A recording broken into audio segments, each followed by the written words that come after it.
সংগঠিত করেছে তাদেরকে আইনানুগ বিচারের মাধ্যমে শীঘ্রই উপযুক্ত শাস্তি দেওয়া হবে।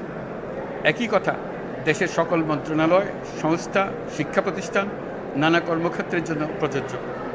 সর্বত্র অপরাধীর বিচার হবে।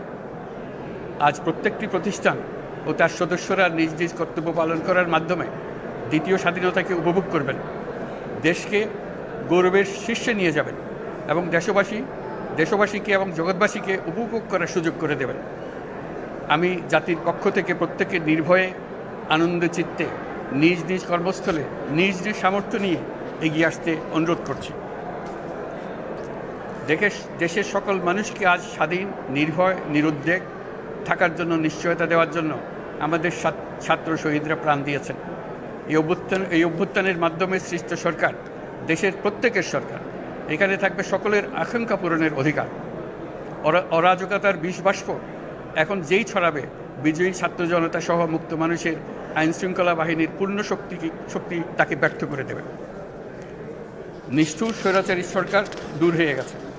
কাল সূর্য উদয়ের সঙ্গে সঙ্গে গণতন্ত্রের, সুবিচারের, মানবাধিকারের, নির্ভয়ে মত প্রকাশের পূর্ণ স্বাধীনতার জন্য সকলের স্বাচ্ছন্দ্যে জীবনধারণের সুযোগ প্রদানের সচেষ্ট সরকারের ঘনিষ্ঠ সান্নিধ্য ও সহমর্মী পরশ দলমত নির্বিশেষে সবাই উপভোগ করবেন। এটাই আমাদের লক্ষ্য। আমাদেরকে এই লক্ষ্য পূরণে সাহায্য করুন। সারা বিশ্ব আজ অবাক হয়ে বলছে, সাবাস বাংলাদেশ, সাবাস বাংলাদেশের ছাত্র জনতা। আমরা এই অর্জনটাকে আর অনেক দূর নিয়ে যেতে চাই। আমাদের ছাত্র জনতার জন্য কিছুই অসম্ভব নয়।